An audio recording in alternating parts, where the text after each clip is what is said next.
ரமதான் டே 17 இஃப்தார் special bread bytes பண்ணலாமா? அதுக்கு first onion எடுத்துக்கோங்க, க்ரீன் சில்லி, கொஞ்சமாக கொத்தமல்லி, வேக வச்சிருக்க உருளைக்கிழங்கு நல்லா மசிச்சு விட்டுக்கோங்க.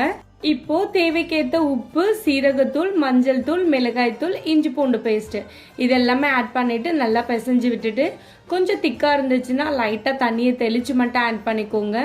நெக்ஸ்ட்டு பிரெட் பீசஸ் எடுத்துக்கோங்க.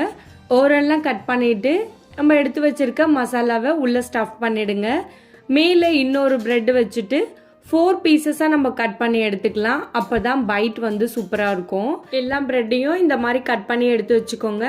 நெக்ஸ்ட்டு கார்ன்ஃப்ளவர் மாவு, தண்ணி இதை ஆட் பண்ணிவிட்டு நல்லா லிக்யூட் கன்சிஸ்டன்சியில் எடுத்துகிட்டு வந்துடுங்க. ஏன்னா ப்ரெட்டை வந்து அதில் தான் டிப் பண்ண போகிறோம். பிரெட் க்ரம்ஸை ஃபுல்லாக ஸ்ப்ரெட் பண்ணிக்கோங்க. இதே மாதிரி எல்லாமே ரெடி பண்ணி எடுத்து வச்சுக்கலாம். எண்ணெய் சூடானதும் லோ ஃப்ளேமில் வச்சுருங்க. ரெடி பண்ணி வச்சுருக்க ப்ரெட்ஸை நம்ம ஃப்ரை பண்ணி எடுத்துடலாம்.